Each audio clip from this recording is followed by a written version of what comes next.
Tiago 5, versículo 16. Você pode ler comigo este versículo? Por favor, leia comigo. Confessai, pois, os vossos pecados uns aos outros e orai uns pelos outros para serdes curados. Muito pode, por sua eficácia, a súplica do justo. Amém? Você entendeu essa palavra de Tiago? Eu quero falar sobre oração.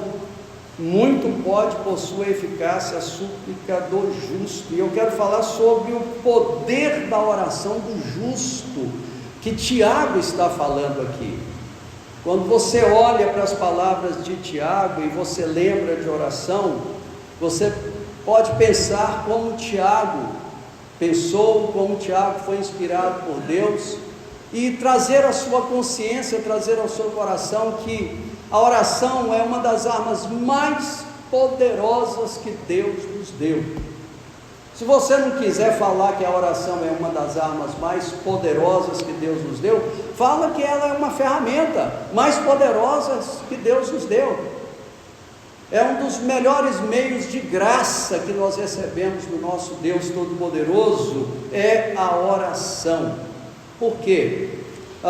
Através da oração, nós conectamos a nossa vida com o céu, buscando não só respostas às nossas necessidades, mas nós estamos buscando também transformação para a nossa alma.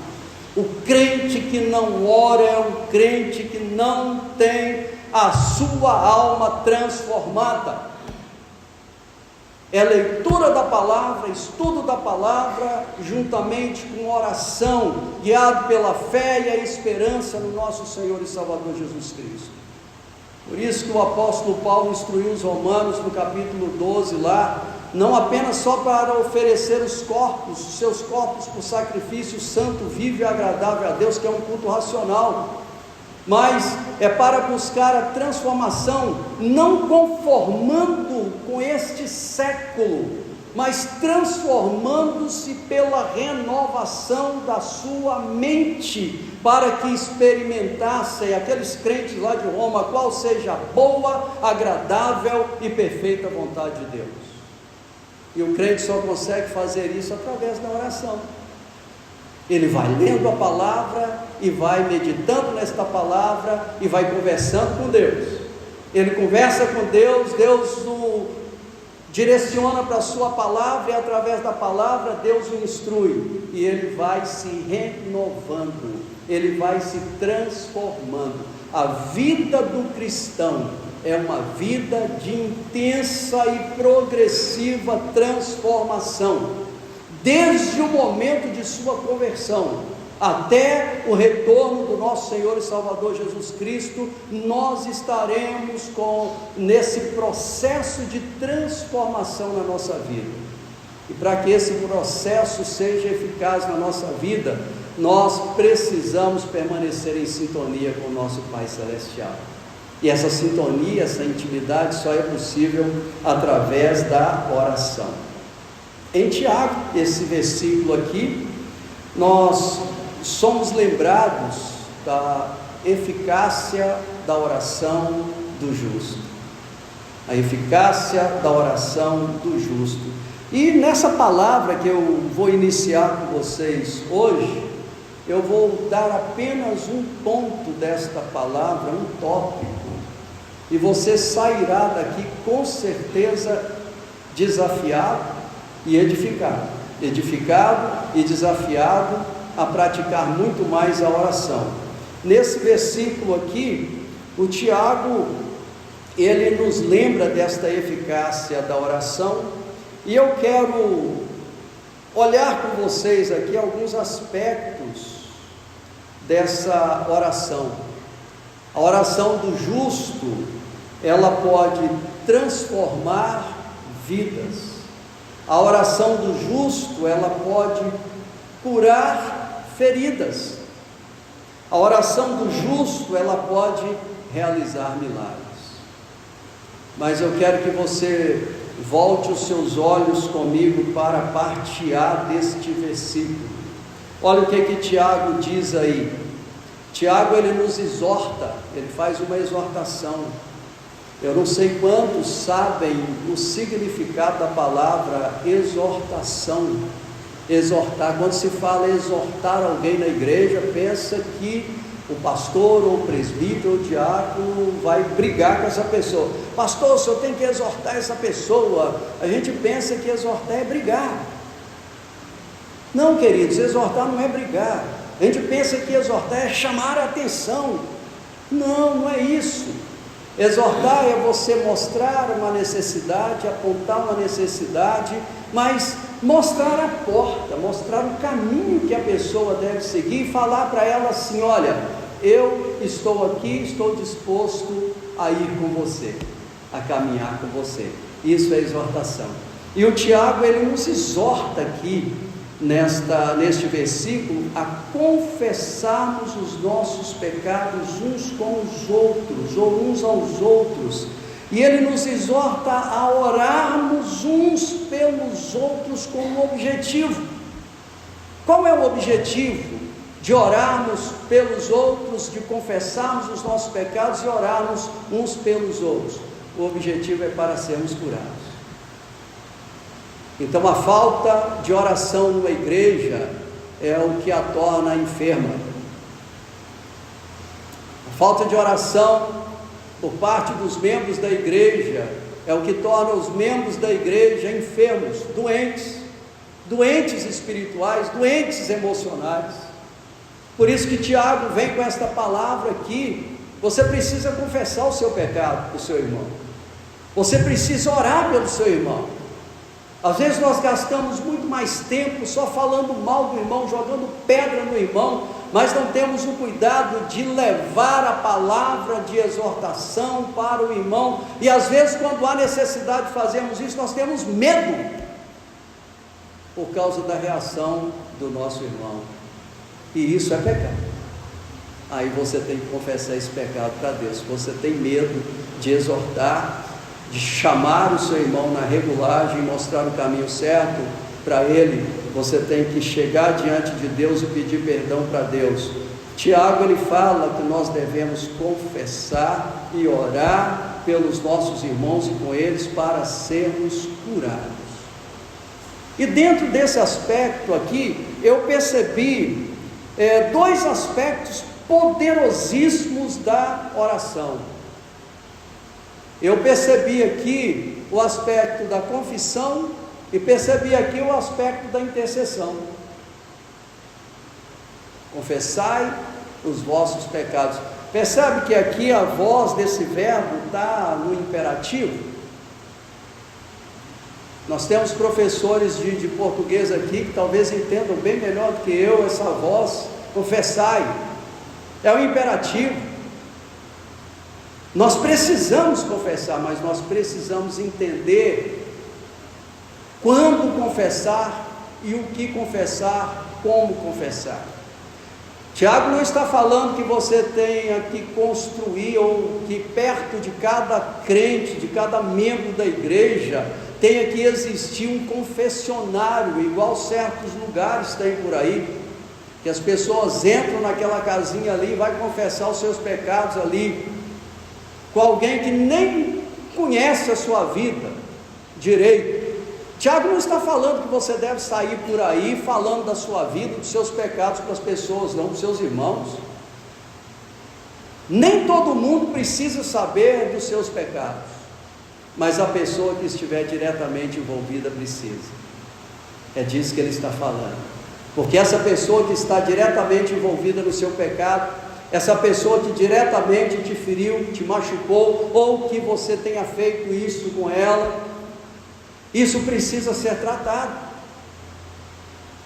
Por isso que lá no capítulo 4 de Filipenses, Paulo chama a atenção daquela igreja, e Paulo chama a atenção daquela igreja e fala da necessidade da oração. Quando nós deixamos de confessar o nosso pecado, de acertar a nossa vida com os nossos irmãos, os quais nós machucamos, A igreja adoece porque nós ficamos tristes. E a nossa vida espiritual e a nossa vida emocional é atingida. As duas áreas da nossa vida são atingidas. Por isso que o Tiago fala aqui da confissão e da intercessão. Olha que coisa linda que Tiago traz às nossas mentes aqui. Tiago fala nessas simples palavras dele que a confissão tem o poder de libertar a nossa alma. A confissão liberta a nossa alma. E ele vai falar que a oração, ela move o poder de Deus. Enquanto você está confessando, você está acertando a sua vida com o seu irmão, a sua alma está sendo liberta. E você orando com o seu irmão e orando pelo seu irmão, você está movendo o poder de Deus sobre a sua vida e sobre a vida do seu irmão. É simples assim, é só isso que Tiago está falando aqui, queridos. E eu vou mostrar para vocês algumas situações dentro da palavra de Deus que nos remete a isso. O primeiro texto é lá em 1 João capítulo 1, versículo 9. E por incrível que pareça, é o versículo que eu mais ouvi vocês lendo aqui na igreja, na reunião de presbitério, na reunião aqui do trabalho dos adolescentes e dos jovens aqui, em todos os trabalhos praticamente. Só ontem que eu não ouvi esse versículo lá, eu não estou lembrado, no trabalho da SAF. Ontem eu não ouvi não, mas nos demais eu ouvi. Elas usaram outros versículos. Mas esse é um dos versículos mais usados. Nós temos que ter um cuidado para não transformarmos a palavra de Deus em reza. Reza é aquilo que não tem poder nenhum de mudar a nossa vida e nem poder nenhum para chegar até os céus, porque é algo que é apenas repetido, é algo que é dito apenas de boca para fora, é algo apenas decorado. Mas a palavra de Deus diz assim, 1 João capítulo 1, versículo 9, esse versículo é forte e concorda com o Tiago concorda com ele, quando ele diz que a confissão liberta a alma e a oração move o poder de Deus. Leia comigo aí: se confessarmos os nossos pecados, Ele é fiel e justo para nos perdoar os pecados e nos purificar de toda injustiça. A oração move ou não move o poder de Deus a nosso favor? Você está triste, você está angustiado. Nesse momento que você está triste e angustiado porque você pisou na bola com Deus, você chega para Deus, você conversa com Deus, você toca as cordas da sensibilidade de Deus, e Deus imediatamente se inclina para você e ouve o seu clamor, ouve a sua oração, e do alto Ele diz: eu te perdoo, esteja em paz, fique em paz. Isso traz alívio para a nossa alma, queridos. Crente que não ora, crente que não confessa, crente que não intercede, é crente que vive triste, que vive doente. Mas graças a Deus nós temos uma igreja de um povo que ora, um povo que confessa, um povo alegre. Mas a confissão, ela nos diz outra coisa. A confissão, ela é a chave para a cura espiritual e emocional. A confissão é a chave para a cura espiritual e emocional. Enquanto você não confessa, você é prisioneiro.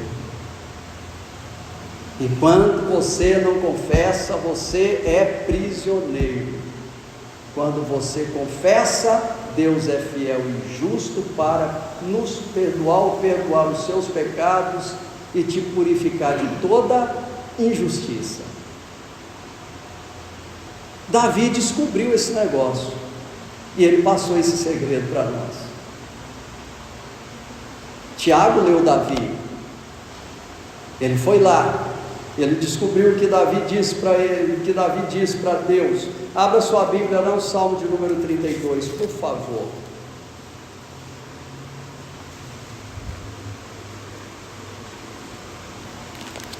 Salmo de número 32. Olha só os versículos 3 e o versículo de número 5. Enquanto calei os meus pecados, leia comigo. Enquanto calei os meus pecados, envelheceram os meus ossos, pelos meus constantes gemidos todo dia. É assim que acontece comigo, é assim que acontece com você, é assim que acontece conosco, é assim que acontece com todo crente que cala os seus pecados, com todo crente que não confessa os seus pecados. Os nossos ossos vão envelhecendo e nós vamos sentindo dores. Eu não sei quantos aqui já sentiu dor de coluna, que a coluna travou, que dor horrível, né? Mas uma dor que talvez seja pior é dor de ouvido, não é? Dor de dente, dor nos rins, cólica renal. Eu até dor no dedo, para mim é demais.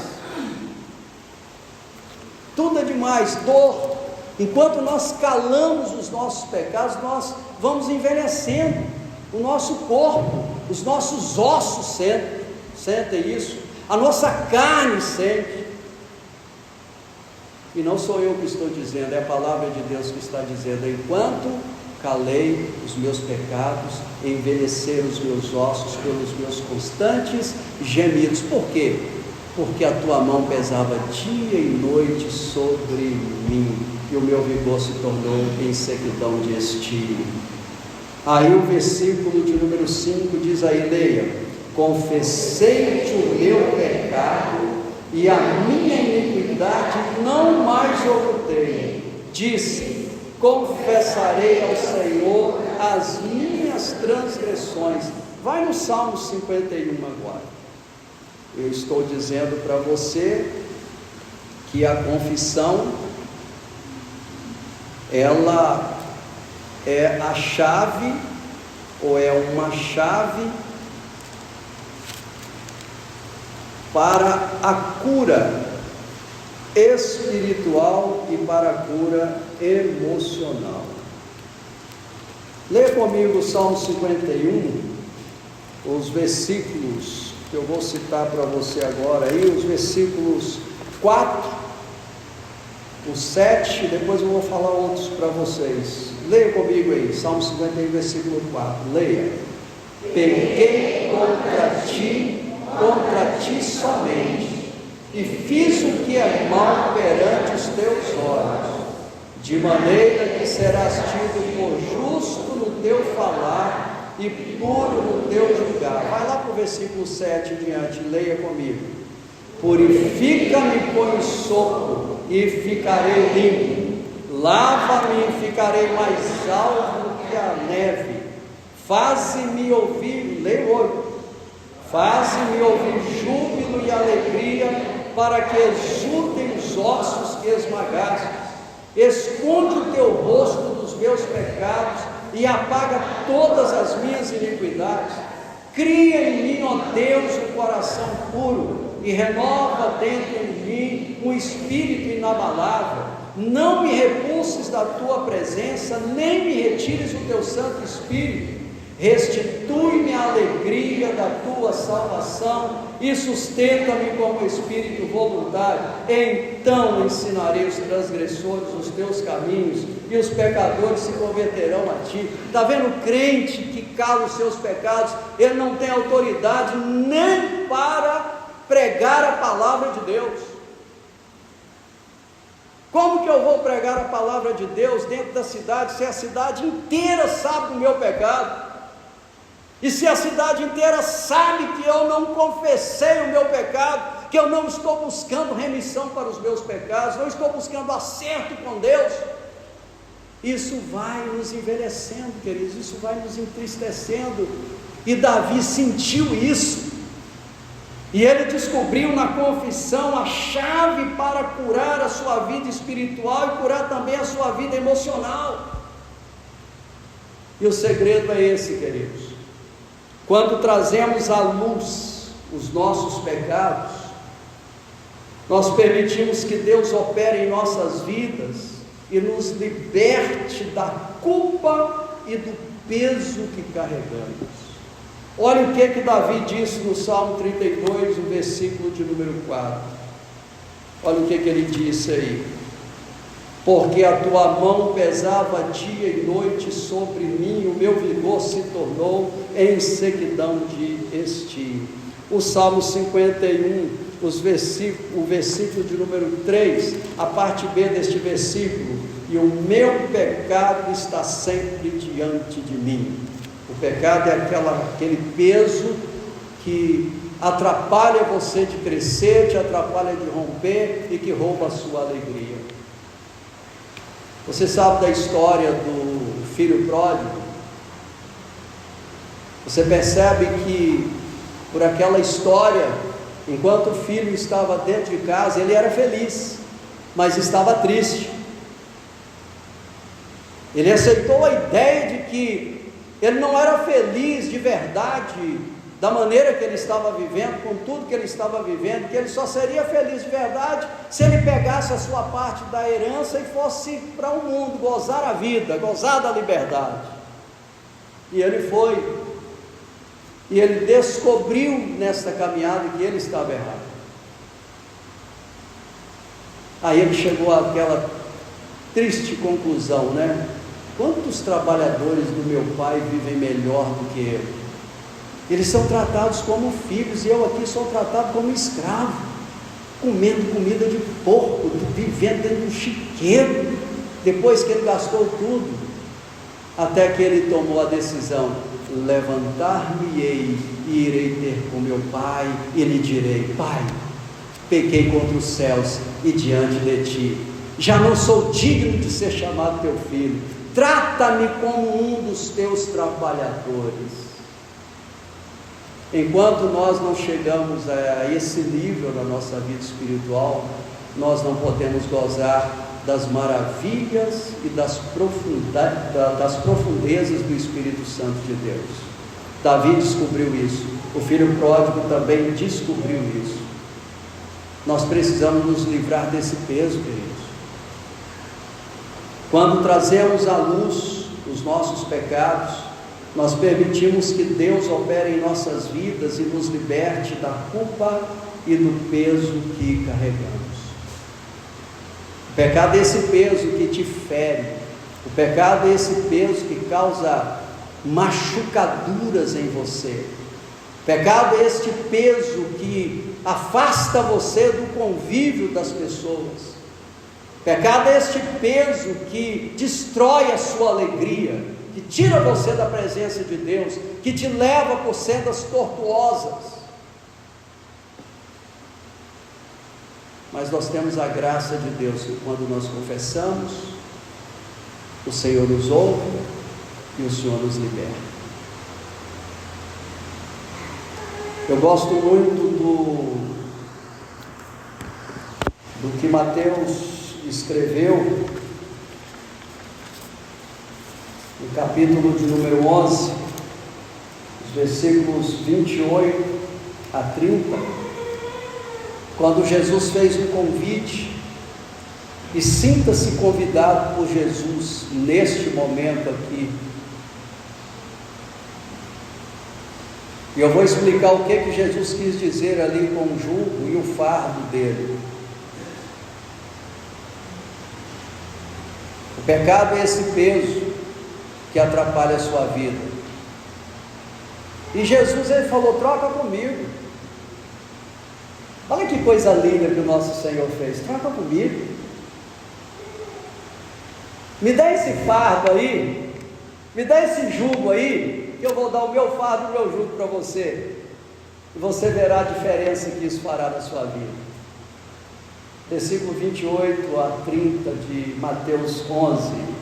Vinde, se você quiser ler comigo, leia: vinde a mim, todos os que estáis cansados e sobrecarregados, e eu vos aliviarei. Tomai sobre vós o meu jugo e aprendei de mim, porque sou manso e humilde de coração, e achareis descanso para a vossa alma, porque o meu jugo é suave e o meu fardo é leve. Você entende o que Jesus quis dizer aqui? Eu vou explicar para você em rápidas palavras aqui. Jesus faz um contraste aqui entre o jugo e o fardo que ele oferece, com o peso que as pessoas já carregam,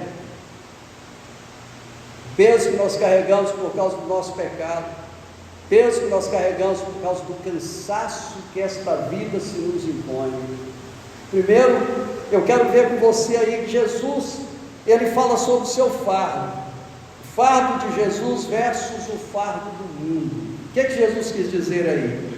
Ele quis dizer que o fardo representa as obrigações, as responsabilidades que cada pessoa carrega na sua vida no dia a dia. Nesse contexto aí de Mateus capítulo 11, eu estou inserindo isso aqui para explicar para você que o jugo de Jesus é melhor do que o jugo do pecado na nossa vida, tá? Nesse contexto de Mateus 11, os fariseus impunham um peso religioso pesado sobre o povo, exigindo estrita obediência à lei e a muitas tradições humanas que eles mesmos faziam. Quando Jesus fala do fardo, ele diz que o fardo de Jesus, por outro lado, é leve, porque não se baseia em méritos humanos. O fardo de Jesus se baseia na graça de Deus. Ele não impõe um peso opressor, mas ele nos dá uma vida transformada pelo relacionamento com Ele. E esse relacionamento com Ele só é possível por intermédio da santificação, da confissão diária dos nossos pecados, do abandono desses pecados. Jesus quer o seu fardo nesta noite. Jesus quer esse peso que está sobre você nesta noite. Olha só, o jugo de Jesus versus o jugo da religião dos legalistas. O jugo era um instrumento de madeira usado para unir dois bois no trabalho agrícola. O Mateus conhece muito bem isso aí. Aqui, este jugo simboliza a submissão a uma autoridade ou a um ensino. Os fariseus impunham um jugo pesado da lei, mas Jesus oferece um jugo suave, ou seja, um caminho de obediência marcado por descanso e comunhão com Ele. O jugo de Jesus não significa ausência de obrigações, mas sim um ensino que dá vida, trazendo paz, trazendo alegria à alma, em vez de opressão. O fardo de Jesus é leve. Por quê? O fardo de Jesus é leve porque Ele mesmo nos capacita a carregá-lo pela graça. Quando você vai lá em Romanos 6, versículo 14, o texto que eu citei hoje pela manhã na nossa classe, você encontra o apóstolo dizendo desta maneira: porque o pecado não terá mais domínio, ou não tem mais domínio sobre vós, porque vocês não estão mais debaixo da obrigação da lei, mas vocês estão debaixo da graça. Está vendo? Aquele que tem Cristo no seu coração morreu para o pecado. Aquele que tem Cristo no seu coração recebe o fardo e o jugo de Jesus.